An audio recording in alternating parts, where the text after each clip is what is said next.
Franchisor के point of view से समझिए तीन मॉडल बड़े महत्वपूर्ण है। एक है कोको, एक है फोफो और एक है फोको। कोको मॉडल क्या है? जिसमें कंपनी ओन्ड और कंपनी ऑपरेटेड, यानी कि बिजनेस भी कंपनी का और वो बिजनेस का ब्रांच भी, वो जो ब्रांच हैंडल हो रहे वो भी कंपनी के ही द्वारा ऑपरेट की जा रही है। इसमें कैपिटल एक्सपेंडिचर भी कंपनी का और ऑपरेशनल एक्सपेंडिचर भी कंपनी का। कंपनी को शुरुआत में एक कोको मॉडल पे एक अच्छा ब्रांच तैयार करना बहुत जरूरी है। कोको मॉडल का मतलब क्या हुआ? इस मॉडल को देख के फ्रेंचाइजी आपके पास आएंगे।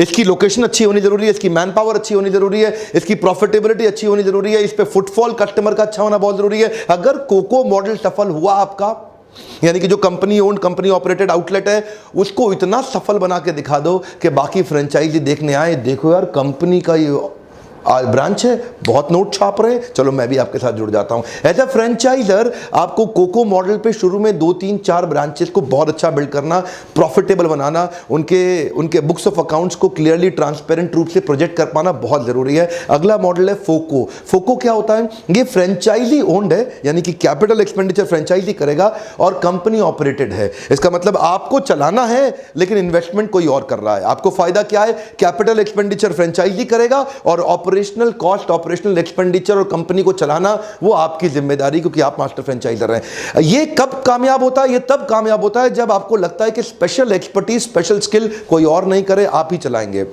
ध्यान दीजिए, अगर आप अपनी कंपनी की फ्रेंचाइजी देना चाहते हैं, आपको ढूंढना पड़ेगा आपका बिजनेस मेथड मॉडल क्या है। अगला पॉइंट था, ये था फोफो। फोफो का मतलब क्या है? फ्रेंचाइजी ओन्ड और फ्रेंचाइजी ऑपरेटेड। अब इसके अंदर आपने अपना ट्रेडमार्क, अपना ब्रांड, अपना डिटेल्स, मैनुअल प्रोसेस, सब स्टैंडर्डाइजेशन सब उनको पकड़ा दिया। आप उनसे रॉयल्टी लेते हैं, शुरू में एक बड़ा फिक्स्ड अमाउंट उनसे एनुअल ले लिया, उसके बाद आप रॉयल्टीज लेते रहते हैं। अब फ्रेंचाइजी का काम है चलाना, फ्रेंचाइजी का काम है बनाना, खर्चा भी उसका, प्रॉफिट सब कुछ उसी को करना पड़ेगा। ये मॉडल सफल हो सकता है, बहुत अच्छा हो जाता है। इसमें बेसिकली आपकी जिम्मेदारी थोड़ी घट जाती है, उसकी जिम्मेदारी है, लेकिन ध्यान दीजिए वो आपके ब्रांड का इस्तेमाल कर रहा है और अगर उसने सारे स्टैंडर्ड्स को प्रैक्टिस नहीं किया, आप उसको कंट्रोल में अगर नहीं ला पाए तो आपके ब्रांड को बर्बाद भी कर सकता है। फोफो में एक्सपेंशन आसान है क्योंकि अब आपका कुछ खर्चा ही नहीं, आपने तो अपने 4-5 ब्रांच बना के ओके कर दिया, वो सब करते रहेंगे, चलो चलाओ। ये फोफो मॉडल है।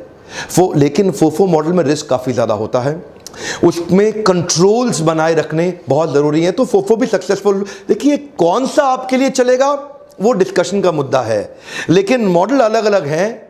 अभी फोको में फ्रेंचाइजी वो होगा जो एक स्लीपिंग पार्टनर की तरह काम करेगा, धंधा आप ही को चलाना पड़ेगा, वो खाली अपना पैसा लगा के बाहर हो जाएगा। लेकिन फोफो में वो स्लीपिंग पार्टनर नहीं है, वो एक्टिवली इन्वॉल्व है, उसने अपना पैसा भी लगाया, अपना काम भी करेगा, वो सब कुछ करेगा। इसमें आप आराम से बैठ जाएं और वो भागेगा।